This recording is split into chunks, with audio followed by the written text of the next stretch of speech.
तो कहानी शुरू होती है सोफी और नोलेन को दिखाते हुए। नोलेन एक मैगजीन में फूड राइटर है और इस मर्तबा उसे नया टॉपिक दिया गया है कि पहले के लोग फूड कैसे इकट्ठा करते थे। यानी उसे हंटिंग और गैदरिंग के ऊपर आर्टिकल लिखना था जिसमें वो यही एक्सप्लेन करता और उसमें वो यही एक्सप्लेन कर सकता था कि ये काम उस वक्त के लोगों के लिए कितना मुश्किल होता होगा। इस सब के बारे में वो उसी वक्त लिख पाता जब उसके पास अपना एक्सपीरियंस होता। तो फिर क्या था, वो डिसाइड करता है कि वो खुद हंटिंग करेगा, लेकिन हंटिंग का उसे पहले कुछ भी पता नहीं। इसी सिलसिले में वो सोफी को लेके सोफी के गांव आया है। सोफी के ग्रैंडपा एक हंटर थे और सोफी को भी बहुत अच्छी हंटिंग आती थी, लेकिन कई साल पहले सोफी ने हंटिंग करना छोड़ दिया था, जिसकी रीजन वो बताते हैं कि जब वो हंटिंग करने गई तो उसने हिरन की आंखों में देख लिया। उसकी मासूमियत देखकर सोफी के अंदर हिम्मत नहीं हुई उसे मारने की। उस दिन के बाद से आज तक ना तो उसने कभी शिकार किया और फिर ना ही कभी नॉन वेज खाया। और आज काफी सालों बाद वो नोलेन के लिए दोबारा यहाँ आई थी, क्योंकि नोलेन उसका फियांसी था। शिकार करने के लिए तो दिल उसका अभी भी नहीं मानता, लेकिन नोलेन की हेल्प करने के लिए वो अपने बचपन के दोस्त कायल को बुला लेती है। कायल पहले नोलेन को तीर चलाना सिखाता है। नोलेन सीख तो रहा था, लेकिन तीर चलाकर शिकार करने के लिए बहुत प्रैक्टिस की जरूरत होती है और इन्हें तो शिकार अगली सुबह करना था। इसीलिए कायल उसे राइफल चलाना सिखाता है, जिससे नोलेन जल्दी अच्छे निशाने लगाने लगा था। प्रैक्टिस के दौरान कायल और नोलेन की काफी बातें हुई, लेकिन कायल का टॉपिक सिर्फ एक ही था कि सोफी उसकी बचपन की दोस्त है, उसके लिए बहुत इम्पोर्टेंट है, उसका बहुत ख्याल रखती है, वगैरह वगैरह। और इस चीज से नोलेन बहुत ज्यादा चिढ़ चुका था, क्योंकि सोफी उसकी फियांसी थी और जब कोई दूसरा उसके बारे में ऐसे बातें कर रहा था तो उसे बिल्कुल बर्दाश्त नहीं हुआ। सोफी भी, जो काफी टाइम बाद कायल से मिल रही थी, वो भी नोलेन को छोड़कर कायल को इम्पोर्टेंस देना शुरू कर देती है और इस चीज से नोलेन शिद्दी चिढ़ जाता है और नाराज होकर कमरे में चला जाता है। उसका ये बिहेवियर सोफी ने नोटिस कर लिया था। वो उसके पीछे जब जाती है तो नोलेन उसे ही डांट देता है कि कायल अकेला क्यों आया है, वो अपनी गर्लफ्रेंड को भी तो ला सकता था। उसकी वजह से हमारा ये ट्रिप खराब हो रहा है। देखो नोलेन, तुम्हारी वजह से कायल यहाँ आया है, अगर तुम भी उसके पास नहीं जाकर बैठोगे तो क्या फायदा। इस सारे ट्रिप का नोलन को भी अपनी गलती का एहसास हो गया था, इसलिए वो बाहर जाकर सोफी से माफी मांग लेता है। इससे पहले कि कोई दूसरी बात कर लेते थे, कायल भी इनके पास आ गया और नोलेन एक और मर्तबा वहां से चला गया। यहाँ पर कायल ने सोफी को बताया कि उसका ब्रेकअप हो गया है। उसके बिहेवियर से साफ जाहिर था कि वो सारी बातें सोफी से इसलिए कर रहा है क्योंकि वो सोफी को पसंद करता है और नोलेन उसका ये सारा बिहेवियर समझ रहा था। कायल अब सोफी की नोलेन के खिलाफ थोड़ा थोड़ा भड़काने भी लगा था, ऐसे जैसे उसे नोलेन सोफी के लायक न लगा हो। इस वजह से अब सोफी के दिल में भी उठ-पटांग के ख्यालात आने लगे। खैर, अब सुबह हुई तो हमने देखा कि कायल और नोलेन अकेले ही जंगल की तरफ निकल रहे थे शिकार के लिए। यहाँ सोफी ने कायल के जेब में गुड लक के तौर पे एक बुलेट रखी और फिर ये दोनों जंगल के लिए निकल गए। अब थोड़ी ही दूर जाने पर इनके सामने एक हिरन भी आ गई। कायल ने कहा, अच्छा मौका है, उसे मार दो। नोलेन ने भी उस हिरन के ऊपर गन पॉइंट कर दी, लेकिन वो उसे मार नहीं पाया क्योंकि वो बहुत रहमदिल था। लेकिन कायल, जिसके शिकार की पहले से ही आता था, वह एक तीर निकालकर ही फौरन उस हिरन को मार देता है। इस वजह से हिरन गिर तो गया था, लेकिन मरा नहीं था। नोलेन कायल से कहता है कि उसे दूसरा तीर मारो ताकि इसका सारा दर्द, इसकी सारी सफरिंग खत्म हो जाए। लेकिन कायल ऐसा करने एक दूर खड़ी एक और हिरन पर उसी के हाथ से बंदूक पकड़कर शूट कर देता है। इस वार से हिरन जख्मी तो हो जाती है, लेकिन गिरती नहीं, बल्कि मौका पाते ही वहां से भाग जाती है। हिरन के जिस्म से खून निकल रहा था, जिसका पीछा करते हुए जल्दी से कायल उसके पीछे भागा, लेकिन थोड़ी ही दूर जाने पर वो निशान खत्म हो गए। पीछे से नोलेन बार बार कायल के ऊपर चिल्ला रहा था, छोड़ो इस हिरन को जीस, हिरन के ऊपर पीछे वार क्या है, पहले उसे जाकर मारते हैं ताकि उसकी सफरिंग खत्म हो जाए। एक तरफ हिरन के भागने और दूसरी तरफ नोलेन के शोर मचाने की वजह से कायल बुरी तरह फ्रस्ट्रेट हो गया था। खैर, अब वो नोलेन के पीछे ही जाता है।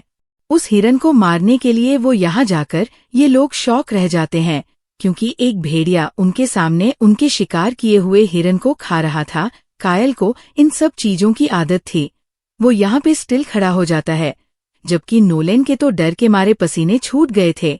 वो यहाँ से भागना चाहता था, लेकिन कायल उसे कहता है, रुक जाओ, बिल्कुल सीधे खड़े रहो, जमकर अगर हिलने की कोशिश की तो मारे जाओगे। खुद भी कायल सीधे खड़े रहते हुए अपने पीछे से गन निकलने की कोशिश कर रहा था, लेकिन गन उसके पिछली पॉकेट में फंस गई थी। नोलेन से रहा नहीं गया और उसने जल्दी से पीछे मुड़कर कायल के गन को फ्री कर दिया और उसके हिलते ही भेड़िया ने ही उसके ऊपर हमला कर दिया। कायल बिना वक्त जाया किए ही उस भेड़िए के ऊपर शूट तो करता है, लेकिन उस वक्त तक भेड़िए ने नोलेन को काफी जख्मी कर दिया था। यहाँ 2 और भेड़िए भी आ चुके थे, जिनमें से एक कायल शूट करके उन दोनों को वहां से भगा देता है। जख्मी नोलेन चीख चीख कर अब कायल कायल पुकार रहा था, और कायल को तो उसकी हालत देखकर ही शॉक लग चुका था। उसे समझ नहीं आई कि वो क्या करे। वो नोलेन को यहीं जख्मी छोड़कर वापस चला जाता है। हफ्ता कांपता वो जैसे ही सोफी के पास पहुंचा, तो अब उसकी हालत और भी ज्यादा खराब हो चुकी थी, क्योंकि उसे समझ नहीं आ रही थी कि वो सोफी को बताए क्या। सोफी उससे पूछती है, नोलेन कहाँ है? घबराते हुए उसने जवाब दिया, नोलेन के ऊपर भेड़ियों ने हमला कर दिया। मैंने उसे बचाने की कोशिश तो की, लेकिन तब तक भेड़ियों ने उसे काफी जख्मी कर दिया था। सोफी की आंखें फटी की फटी रह गई। उसे कायल पे यकीन नहीं हो रहा था। वो कायल से पूछती है, नोलेन जिंदा भी है या मर गया? कायल कहता है, पता नहीं, मैं उसे वही छोड़ आया। अब नोलेन को बचाने के लिए वो करीब से अपने को जरूरी सामान उठाते हैं और नोलेन को बचाने के लिए जंगल की तरफ निकल जाती है। अब क्योंकि सूफी ये नहीं जानती थी कि कायल और नोलेन के साथ वो हादसा कहाँ पे हुआ, इसीलिए कायल उसके साथ जाता है। जब तक ये लोग जंगल के उस पॉइंट में पहुंचे तो वहां जाके इनके होश उड़ गए कि नोलेन वहां नहीं था। फ्लैशबैक में दिखाया जाता है, असल में नोलेन खुद अपनी जान बचाने के लिए आहिस्ता आहिस्ता चलते हुए वहां से दूर निकल आया था। बाइक चलाते हुए सोफी अब वहां भी पहुंच जाती है, जहां पर इन लोगों ने हिरन का शिकार किया था।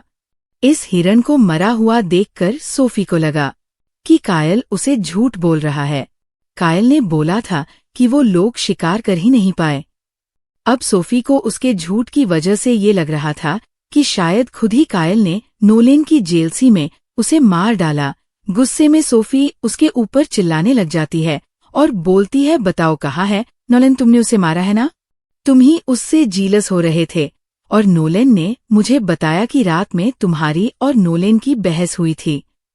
मुझे लेकर तुमने मारा है उसे, तुम मुझे बता दो। कितनी सारी बातें करने के बाद कायल अपनी सफाई देने के बजाय उल्टा सोफी से कहता है कि नोलेन तुम्हारे लायक नहीं, तुम उसे भूल जाओ, उसे छोड़ दो।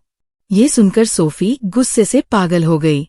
उसे यकीन नहीं आ रहा था कि कायल इतना भी बेरहम हो सकता है। गुस्से में वो सिर्फ कायल के मुंह पे पंच ही कर पाती है और वहां से नोलेन को ढूंढने के लिए अकेले निकल जाती है। अब जंगल में चलते हुए उसी भेड़ियों के कदमों के निशान नजर आए। वो समझ गई कि यही गरीब ही कहीं नोलेन होगा। थोड़ी देर बाद उसे नोलेन भी मिल गया। नोलेन जती जख्मी था। इससे पहले कि वो नोलेन की मदद करती, उसका अपना ही बाइक लड़खड़ा जाता है। बाइक नोलेन को भी हिट कर सकता था, लेकिन सोफी ने नोलेन को बचाने के लिए बाइक की डायरेक्शन मोड़ दी और उसका बाइक इस तरह एक पेड़ से टकरा के क्रैश हो गया। ऐसे वो खुद भी जख्मी हो गई। यहाँ कायल जो दूरी जंगल में मौजूद था, उसके सामने भी अब भेड़िया आ जाते हैं। भेड़िए ही उसे खौफनाक नजरों से देख रहे थे। कायल अपने आप को बचाने के लिए फौरन ही राइफल निकालता है, लेकिन उसकी बदकिस्मती की उसे पता चला राइफल में गोलियां नहीं हैं। अपने आप को बचाने के लिए वो तीर कमान निकालता है, लेकिन इससे पहले कि वो भेड़िए के ऊपर हमला करता, भेड़िए ने ही उसके ऊपर बुरी तरह से हमला कर दिया। दूसरी तरफ सोफी, जो कि बाइक से गिर गई थी, वो बेहोश होश हो चुकी थी। और जैसे ही उसके ऊपर होश आया, एक भेड़िया उसके ऊपर हमला करने ही वाला था, लेकिन तेजी से उसने अपना करीब पड़ा हुआ चाकू उठा लिया। वो भेड़िए के ऊपर वार कर ही रही थी कि डलन से लुढ़ककर वो नीचे गिर गई और इस मर्तबा उसे बहुत बुरी चोट आई थी। उसका हाथ बुरी तरह टूटकर मुड़ चुका था।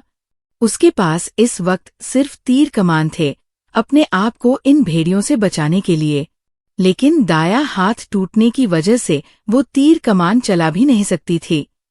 वो यही सब सोच रही थी कि उसके सामने एक और भेड़िया आ गया। वो हिम्मत करती है और अपने हाथ को खुद ही सीधा करते हुए ही तीर कमान चलाती है, लेकिन टूटा हाथ होने की वजह से निशाना सही नहीं लगता और भेड़िया उसके बहुत करीब आ जाता है। तभी वो नीचे से एक तीर उठाकर भेड़िए के अंदर स्टेप कर देती है और उससे बच जाती है। मुश्किल से हिम्मत करते हुए अब वो जंगल के किनारे तक आई, जहां आकर उसने देखा कि नोलेन खुद ही अपनी मदद करते हुए यहां तक आ गया था। नोलेन को सहारा देकर उठाती है और अपनी गाड़ी की तरफ लेकर चलती है, जो कायल उसको साथ लेकर यहां आया था। ये लोग जब उस गाड़ी के पास पहुंची तो कायल को देखकर शॉक हो गए, क्योंकि भेड़ियों ने उसका बुरा हाल कर दिया था। उसका आधा मुंह तक भेड़ियों ने खा लिया था और वो मर चुका था। ये देखकर सोफी को रोना तो बहुत आता है, लेकिन वो यहाँ रुक नहीं सकती थी, क्योंकि खतरा भेड़ियों का अभी टला नहीं था। वो नीचे से फ्यूल कैन उठाती है और गाड़ी में फ्यूल भरते हुए वो नोलेन को गाड़ी में बिठा के यहाँ से ले जाती है और इसी के साथ कहानी यहीं खत्म हो जाती है।